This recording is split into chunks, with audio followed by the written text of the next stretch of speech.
Have you ever destroyed someone's life with a single photograph?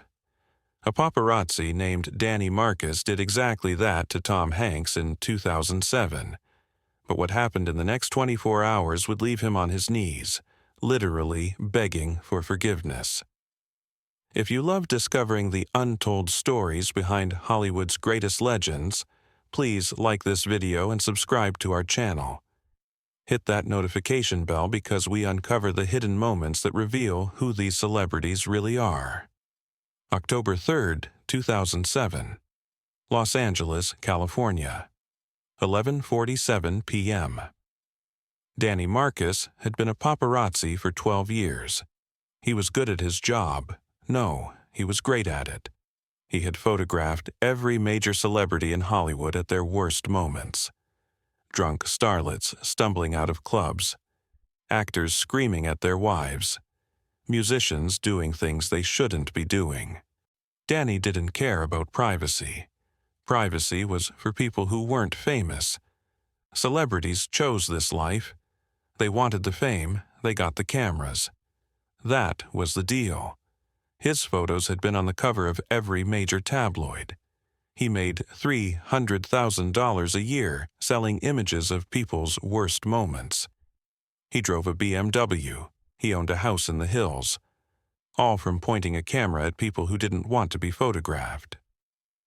On October 3rd, Danny got a tip, a good one. Tom Hanks was at Cedars-Sinai Medical Center, late at night, no security, no publicist. Just Tom, alone, walking into the hospital through a back entrance. Danny's mind raced. Why would Tom Hanks sneak into a hospital at midnight? Affair? Secret illness? Drug problem? Visiting someone he shouldn't be visiting? Whatever it was worth money. Big money. Danny grabbed his camera and drove to Cedars-Sinai. He found a spot in the parking garage where he could see the back entrance. He waited. At 2:15 a.m., Tom Hanks walked out. Danny started shooting. Click, click, click. His telephoto lens captured everything. Tom's face looked tired, sad, older than Danny had ever seen him look. His eyes were red. Had he been crying, this was gold. Tom Hanks crying at a hospital at 2 a.m. The tabloids would pay a fortune. Tom got into his car and drove away. He never saw Danny, never knew he was there. Danny drove home and uploaded the photos to his computer. He started writing the email to his contacts at the tabloids. Tom Hanks' secret hospital visit. What is he hiding? He was about to hit send when his phone rang. It was his sister, Laura. Danny, it's Mom. She's not doing well. And the doctors say maybe a few days. Danny's mother had been battling cancer for 3 years. He knew this call was coming. He just didn't expect it tonight. I'll be there tomorrow, Danny said, first thing. He hung up and looked at his computer screen. The photos of Tom Hanks stared back at him. A tired, sad man walking out of a hospital at 2 a.m. Something felt different now. But Danny pushed the feeling away. Business was business. He hit send. The next morning, Danny's photos were everywhere. Every tabloid website, every entertainment news show. Tom Hanks' mysterious hospital visit. What's he hiding? The speculation was wild. Secret cancer diagnosis, marriage problems, visiting a secret love child. Danny's phone was blowing up. Everyone wanted more. Could he get follow-up shots? Did he know which floor Tom visited? How much for exclusive rights? Danny was fielding calls when his sister texted him. Mom's asking for you, please come. He drove to the hospital, a different hospital in San Diego, where his mother had been moved to hospice care. When he arrived, his mother was asleep. She looked small in the bed, fragile, like she could disappear at any moment. Danny sat beside her and held her hand. He thought about all the times he'd missed, all the birthdays and holidays he'd skipped because he was hiding in bushes, waiting for celebrities to make mistakes. His mother opened her eyes. Danny, you came. Of course I came, Mom. She smiled weakly. I saw the news this morning about Tom Hanks. Danny shifted uncomfortably. Mom, you don't need to. His mother is dying, Danny. Danny froze. What? Tom Hanks' mother. She's in that hospital, hospice care, just like me. His mother's voice was quiet but clear. I saw it on the news. Some reporter dug up the real story. He wasn't hiding anything. He was saying goodbye to his mother. Danny felt the blood drain from his face. He visits her every night, his mother continued. Late, so nobody sees. So he can have privacy, so he can cry without cameras in his face. Danny couldn't speak. You took photos of a man leaving his dying mother's room, Danny. You sold pictures of his grief. Mom, I didn't know. Would it have mattered if you did? The question hit Danny like a punch to the chest. He wanted to say yes. He wanted to say he would have done things differently, but he wasn't sure that was true. His mother squeezed his hand. I'm not angry with you, Danny. I'm sad. I'm sad that this is what you do. I'm sad that you make money from other people's pain. She paused, catching her breath. When I'm gone, and someone takes a picture of you crying at my funeral, how will you feel? Danny broke down. He cried like he hadn't cried since he was a child. He cried for his mother. He cried for Tom Hanks. He cried for every person he had ever photographed at their lowest moment. I'm sorry, Mom. I'm so sorry. Don't apologize to me. Apologize to him. That evening, Danny drove back to Los Angeles. He didn't know what he was going to do. He just knew he had to do something. He found out which agency represented Tom Hanks. He called and left a message.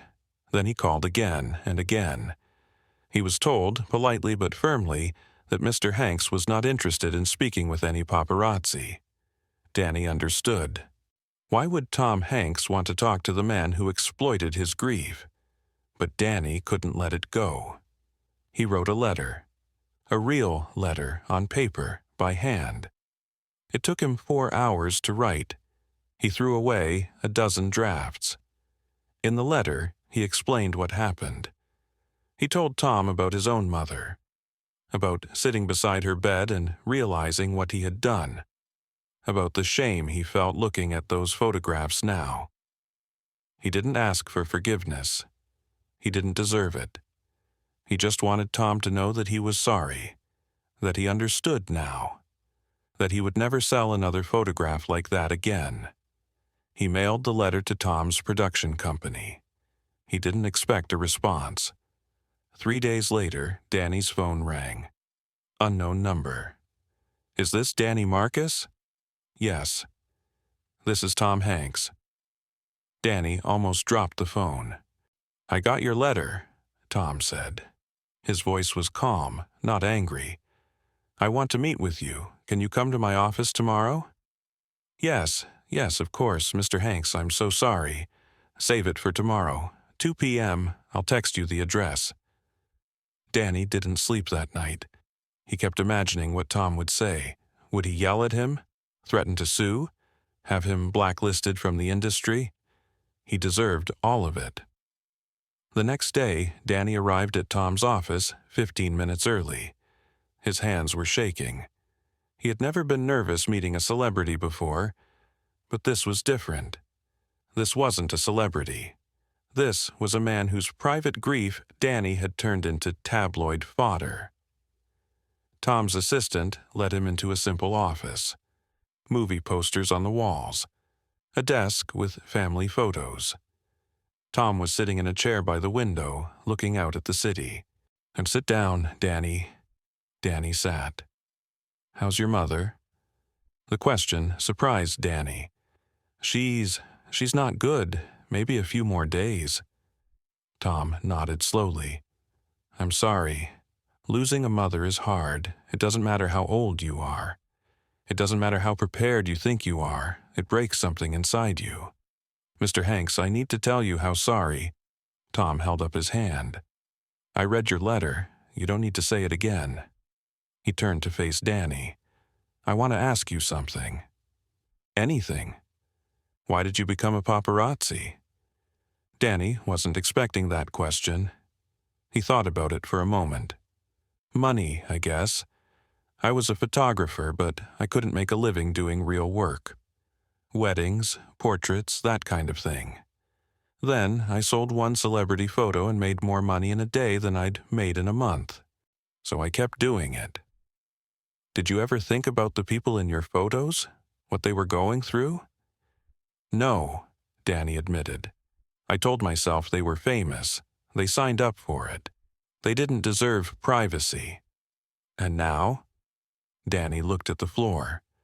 "Now I see my mom in that hospital bed, and I think about you walking out of that hospital, and I realize you were just a son, like me, saying goodbye to your mother.